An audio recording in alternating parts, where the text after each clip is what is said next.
So this is a part 2 video, but luckily for you, you won't have to watch part 1 to understand anything in this video. If you couldn't tell from the title, I'm trying my best to fix one of the most fundamentally broken characters in the genre-defining game Dark and Darker.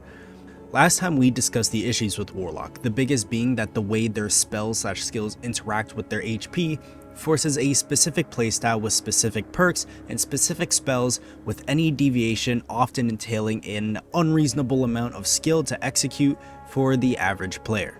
This then led to the complete standardization of how a grand majority play Warlock.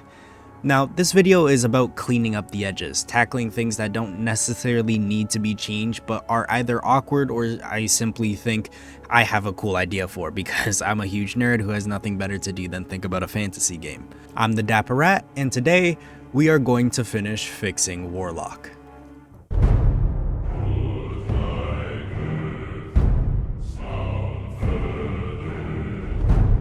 Now, I don't often use Blood Pact, I more so equip it with the intent to use it and then forget I have it, so I am quite hesitant to make changes.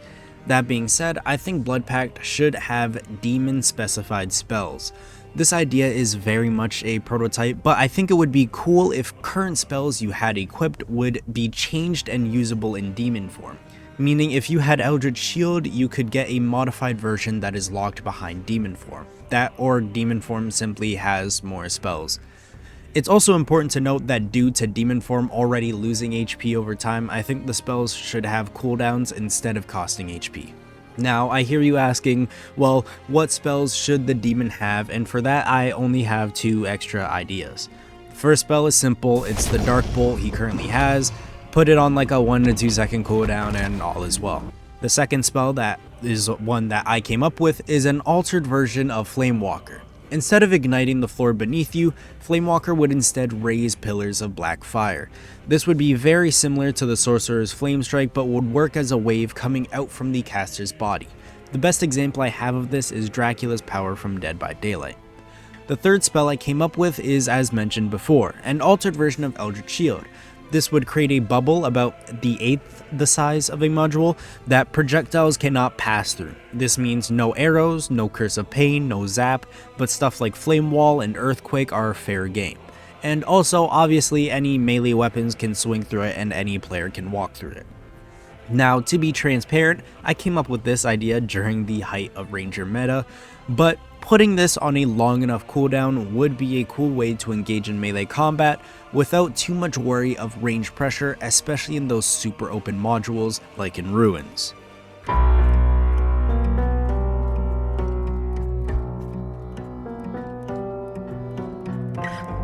This section I feel is going to be quite contentious. A caster lock being a debuffer is a cool idea, but there is a huge issue which is also found in other classes like Bard. How do you design a character that weakens opponents for long enough that it's worthwhile for the caster, strong enough to allow opponents to wait out, not mandatory for you to use, and also not strong enough to make this character clearly better than others? The unfortunate answer for Warlock is only allowing 1 debuff at a time on a person. A player should only be able to get afflicted by either Curse of Pain, Power of Sacrifice, or Curse of Weakness, and not all at the same time. This allows these to be buffed as their use in unison against one opponent is a removed variable, thus letting their strength be their own. While in some cases this would reduce the amount of people that bring these spells, it also invites a what if I fight blank scenario. Curse of Weakness would be more useful against characters that heavily scale with stats or are armored, while Curse of Pain would be more helpful against a elusive mosquito.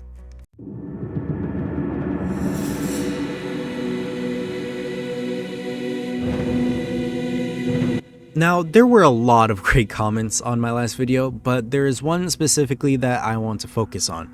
This comment mentions having more ways to alleviate darkness to lessen the punishment for casting. Darkness was my idea to essentially have spells do max health damage. It affects a portion of your health pool, drains it slowly, and stops that portion from being healed. This solved the Torture Mastery issue and gave Warlock a maximum number of casts without making them not feel like a Warlock. It also reduced the overall squishiness of the character to make melee combat more viable alongside casting, instead of polarizing players to either play a melee only plate lock or a spells only caster lock.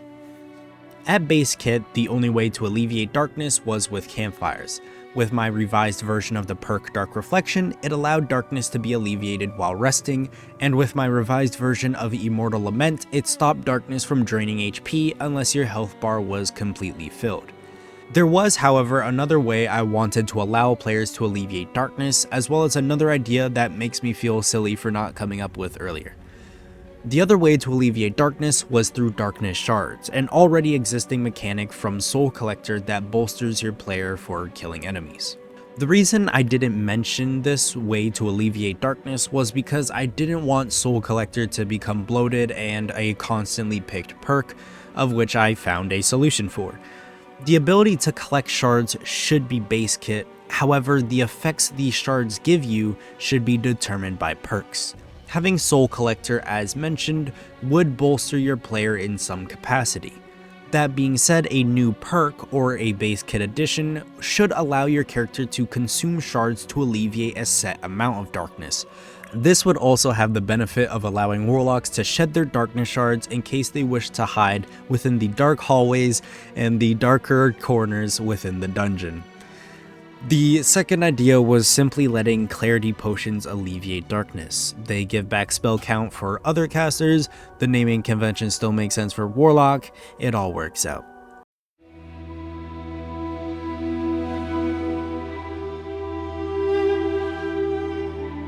The final section is new shit that I think would flesh out Warlock's kit, regardless of implementation of any suggestions within this video or the last. The first and easiest is more crystal weapons. Crystal-based polearms, daggers, single-handed swords, maces, and such would go a long way to spice up melee combat for everyone, as I literally can't remember the last weapon added, if any have been added at all. The second is new spells, of which it's important to know that I'm going to be throwing duration and ranges at you, so let's keep in mind, these are ballpark numbers for testing, not necessarily an end-all be-all. That being said, we got darkness spells, fire spells, and pink spells to work with. Curse of Blindness, an AoE spell like Holy Strike, except it does piss poor damage with fuck all scaling, and sets a target's maximum view distance to half a module with a 5 to 10 second duration. I'm thinking a tier 5 or 6 spell depending on distance, duration, and HP cost. Souls of the Damned, another AoE spell that creates a long narrow strip of shadow hands to slow enemies by 10%. The spell has a duration of 15 seconds and should aim to fit among the tier 3 spells.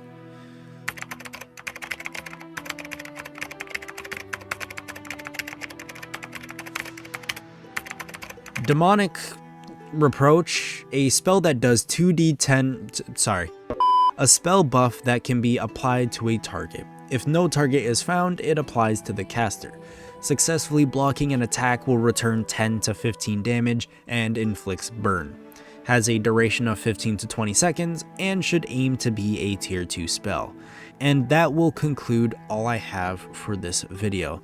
Just as last time, tell me what you guys think and changes you'd rather see. I've been the Dapper Rat, and as always, farewell ladies and gents.